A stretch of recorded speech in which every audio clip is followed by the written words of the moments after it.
Go ahead, gentlemen.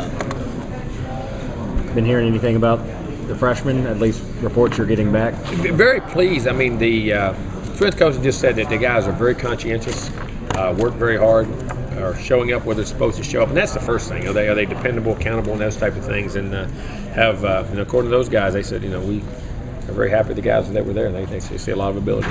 But both the players mentioned Jesus Wilson. Is that right? Yeah. Now, I haven't seen that. I mean, I get that hearsay, and they said he's been doing a good job, and I think he's a very intelligent young man. And that was one of the guys that I had said before. I don't know if some guys in here, I think I said that's going to be this, could be a sleeper, this group. But because the other guys had more publicity and notoriety. Not that the other guys aren't as great, but you know what I'm saying, from that standpoint, you don't hear about it. I was very high on him from the get-go in recruiting. What is it about specifically? Well, I don't know. I really haven't worked with him. The characteristics of it. Well, I just think he was coming from a great program. Of course, he's very physically gifted, but he's very mature physically. His body, you know what I'm saying, in recruiting, he's a very strong guy. And I thought he had great personality, but very intelligent. And when you talk to coaches in recruiting, like one coach said, well, he could be a tailback coach. One says he's a better receiver. The other says, one of his coaches says he's a better corner. I mean, then he always return kicks. So you get those guys that can do multiple things and then have ball skills and intelligence. Man, you usually have a chance to be a pretty good player. Yeah, but what's with Haplea out? What and that you've got two tight ends, I think Christo, but is there a plan? Is it Kerr? I mean, well, Kerr's got to come on, and then we also with some of our big linemen, you can flip flop, bring extra linemen in the game, do different things to create those edges, and we'll have to work and make sure that we do have a plan. Because that's a shame that Haplea got hurt like that, because I thought he had an outstanding spring. I think he finally settled it. Because when he came in the fall, it was kind of unfair to expect anything out of him. I mean, he came in there and had a week or two, that camp, and he just you didn't know if the stuff puffed or blown. You know what I mean? I mean, there was things that coming at him 100 miles an hour, and you really saw the player he could be in spring. And it's a shame he got hurt, because I had some good plans. I thought we could utilize him in a lot of ways. But we got three good guys, and then Kerr's got to develop quickly, and then we'll have a plan. You can see some unbalanced sets or something like that. Bring linemen in, flip them over. There's some things you can do. But as of now, no switching of any positions. As of right now, no. We'll start our meetings very hard tomorrow when I get back, and we'll have some discussions. We'll have alternative plans, though. How was Crisco doing, speaking of tight ends, coming off the shoulder? Good. They say his rehab is right on schedule. I mean, I still think he'll be limited early in that first part of camp. We got to be very smart in the contact in which we bring him back into, but I think he should be ready. They said he was right on schedule. On another topic, I know you discussed before about the college football playoff. What's your opinion on the selection process of that? Again, I think that's what all this goes back to. Whether it's a BCS game, a 14 playoff, an 18 playoff, a 16-team playoff, whatever it may be, I think that's the critical point of having consistency in how we pick these teams. I think because, like everybody says, well, this will eliminate that. Well, you know what? We're going to be fighting over who's 4th and 5th like we were who's 2nd and 3rd. And if you go to 8, you can be fighting over who's 8 and 9 just like you were over who's 2nd and 3rd. I mean, I think, but the thing is, make sure, and I don't know the answer. I'm not privy to everything they're saying, but we have some thoughts on some things we did as coaches. But, I think that selection process is going to be critical to the I guess what's the word I'm trying to say? The durability. Yeah, I don't say durability, but to the. It's not that it justifies a justification of doing this, but I think that's going to be the key to the thing. And they're saying they're changing this whole process, so it's going to be very interesting. Well, what's your opinion on the committee or the mathematical rankings, or should there be an AQ, or do you have? Well, see, some of these polls, I know they canceled it. Like last year, there was polls, and I said this before. We're sitting there at 10-1, play a great schedule. And we have teams that are 7 and 4 to 15th on this one poll, and we're not even on it and ranked. And we're ranked 6th or 7th or whatever we were at that part. I mean, we have to find some consistency in that. There can't be that much deviation in what people think of a poll and how. I know they say there's multiple polls and they all cancel. Bull baloney. I mean, don't give me that there's that much deviation in polls. And somebody screwed up. I mean, that's like Con call a play and saying it's supposed to go thrown all the way to the right, and you throw it all the way left, and he's right. I mean, come on now. I mean, I don't buy that. But, that's one of the things. And I think, which they don't, I think the coaches poll should be a factor in it also. We all said that as a group of coaches. Jimbo, to your point about the selection process, 5 power conferences, 4 spots in the playoff. Someone's getting left out. Exactly right. And then you have independents. Right, of course, Notre Dame, right? Which, I'm a believer in this, and I don't understand, and I say this. Now, we're talking about a selection process, right? Going to games. We're the only sport in America, maybe the world, that we pick a champion, and we're not on, and not every guy in that is on the same format. Number of games, conference championship, or whatever. Now, that makes no sense to me. I think that's crazy. I really do. I mean, I think that's something that needs to be solidified. And as much as perception plays into it, where does the ACC sit in that equation? Are you worried? Exactly, because I'm going to tell you something, and I mean this. Sports writers are going to have as much influence as anything. You can say it all you want to. You're going to have a tremendous influence on who in this game, just like you did before. And the ESPN polls and all that, I think is going to be a tremendous, because it's all about perception. Well, now, given that, what's going to be your non-conference scheduling philosophy kind of going forward? You got to be interested. Like next year, it's Notre Dame, Florida, and Oklahoma State. And after that, we're going to we have to have 1 or 2 major non-conference games, especially with an 8-game conference schedule. When you're only playing 8 conference games, you have to have a strong non-conference schedule to get 2 good quality opponents. Is that because you want to press the selection committee? Oh, there's no doubt. I mean, I think you have to, and I think hopefully if they're saying that's going to carry weight like it's supposed to be, I think that's a great Do you thing. think it reaches a critical mass after a couple of years where it just has to go to 8 because there's too much noise about that? Well, then where's it stop? 16. But here's it, because I'm a believer in this now. Saying all that, I'm for it, but I do not want it to. The bowl system is a huge part of college football, and I think it's a very important part of college football. I know a lot of folks don't understand it because it all focuses on the champion of the national, which is very important. But bowl games are very important to college football and the growth of programs. You wouldn't have had the Boise's, the Utahs, the TCUs, even back in the day, the Florida States without a bowl system. Whenever all these teams were growing, the bowl system is still a vital part, and you keep deleting and taking so many great teams away from it, you make it totally non-important. And I don't think it should go that far. I think the bowl system is still a very important part of college football. Do you like having 8 league games a year, or would you rather have them go to 9 conference games a year? You into what I say? I think here's what I worry about. You're getting these conferences so big. And I want 8, and I'm for 8, and I understand the non-con. But at the same time, your conference champion can be determined by the draw of who you pull from the other side. When you're talking about leagues that are so, how are you truly finding a true conference champion? You know what I'm saying? And then a guy that plays in a league and doesn't get to play everybody in his own league, and he's in that league for 4 years. How much is that? I'm not so sure. I mean, and they talk about 9. What's wrong with 10? And balance it up. And then you don't have to worry about paying all these for the ADs, talking about you're buying games and buying this game and buying that game. How about eliminates all that? Then you have one big get your non-conference game and the other and go at it. You know what I'm saying? And you have your 12-game schedule and have one other significant one other game. But I mean, I think it saves money.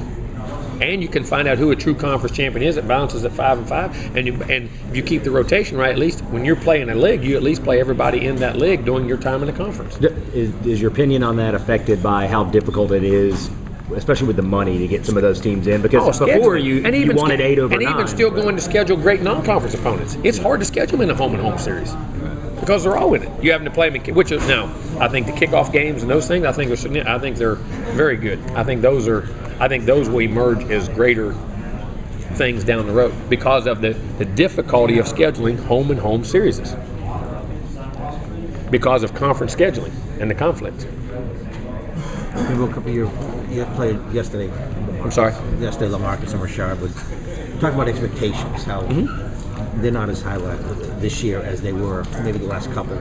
You've never shied. And you all, and in your minds, they are for us. Okay. You've always shied. You have never shied away from expectations. No. You want them.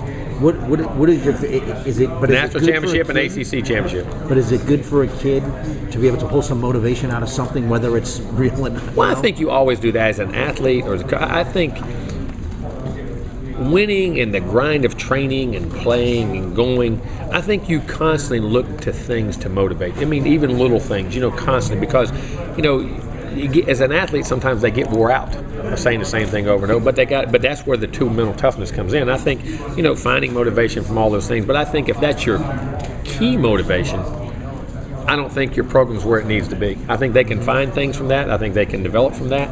But I still think it's got to come from within and your own expectations of what you want for yourself and what you want for the organization. Will your kids be offended by being picked second? I don't know. I say this. I don't think being picked first really helps them that much either. I don't mean that. It's opinion. You have to do that. I think it has to come. We have to control what we can control, and that's how we play. And to play it every game to be an important game and play our best. I mean, they may draw some from that, but I don't think, again, if that's our key motivation that makes us going to win, we're not the program I thought we were. Coach, the guys were saying yesterday that this team may not have necessarily the talent because they lost so many players last year, but they're tighter maybe than they were last year. No, I say that, but I think from a talent standpoint, I think this team is still a talented football team. I really do. Now, we have returning stars. I say this at the same time. We have the least amount of starters back in the ACC, but we also have more junior and senior starters than we had a year ago. I mean, so you have a lot of guys. Tyler Hunter is not considered a returning starter. Telvin Smith's not considered a returning starter. Timmy Jernigan is not considered a returning starter. DeMonte McAllister is not considered a returning starter. Wilder's not considered a returning starter. Freeman's not considered a returning starter. So, but at the same time, that's what I talk about being a program, that you can – these guys still played significant snaps. You know what I'm saying? They still played a lot of plays in big games, and so even though they're not considered returning starters, I still think they're very talented and have a huge impact on our team, and I still think we have talent on our football team. Now we have to go play and do well.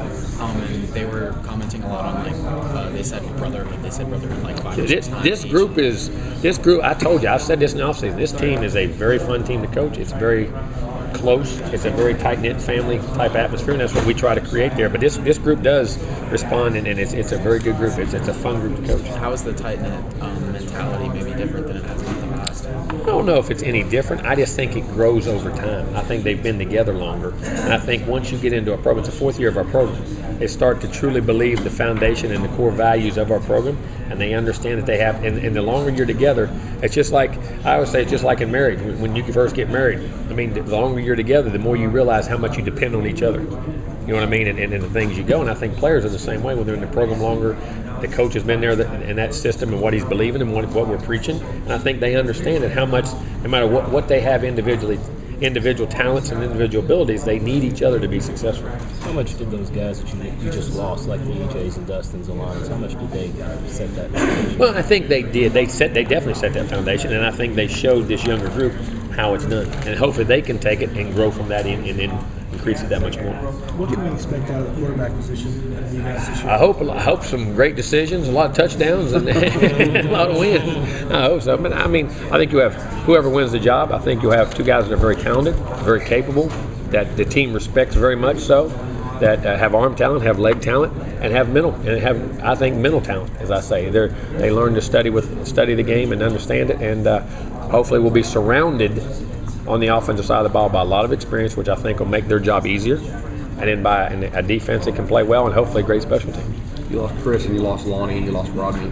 Who do you see stepping up as offensive leaders? Well, I think Stork does up front. I think Cam Irving does up front. Rashad Green does up front. I think Wilder and Freeman, both those guys really do. They have a lot of leadership and a lot of, as I say, juice when they talk. You know what I'm saying? Guys respond to them. Scooter Higgins is a very good leader. He's a very vocal guy. It's on your Unity Council and does a lot of good things. But as crazy as it sounds, both young quarterbacks do a good job leading. They have a lot of command of themselves, and the kids respect them. How is Charles Kelly doing so far? Awful. He's terrible. Yeah. Next question. No, he's doing really well. Charles, I've known Charles forever and ever. One of the best human beings I've ever known. Tremendous coach, very good recruiter, very knowledgeable as a linebacker coach, and been a secondary, understands the fits and how things go. Our defense does a great job with their special teams. Doing very well. Did you just cross paths now? Oh yeah, no. When his first job as a GA at Auburn, I was on the staff. All right, okay. He and Stacy Searles are the 2 GAs on our staff. There's now the line coach at Texas who was me at LSU. Those are the 2 guys, and I've always stayed close, kept up, and I've always used to try to find ways to get him hired. Just different scenarios didn't ever work out. I've always wanted him and always stayed very close. Jimbo, back when you had Hudson, you've had good offensive lines at Florida State, but is this if they stay healthy, could this be the best offensive line? I think so, because of size and power. I think they're much bigger and stronger. You know what I mean? Cam's 320, Josue's 325, Stork's 312, Trey's 335. You know what I mean? And Bobby's probably 315. 316. So I think from a size standpoint, and power, and hopefully they can stay healthy. Looking back at their first year of real starting, how would you evaluate it? I'm gonna tell you what, pretty good. When you go back and really evaluate it, and people don't realize some of our, I say, consistency. And I say this all the time. You go back and you watch Chris Thompson, and this is not a knock on Wilder or Freeman.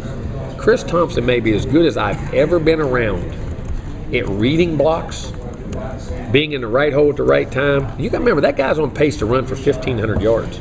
He's averaging 7.5 yards a carry when he played, and I think his ability. And then I think those guys. Now at the end of the year, Wilder played tremendous and won the MVP of the ACC championship game and all that. And Freeman had the Miami game, but they had to they were playing, but Chris was the main guy. You know what I'm saying? And I think getting back in the groove, and then they got better. But I mean, I thought they played very well. I really did, especially for guys. I mean, had never started, and then you had a right tackle and played 8 football games. So I mean, I thought they had a very good year, and I think they'll have a productive year this year.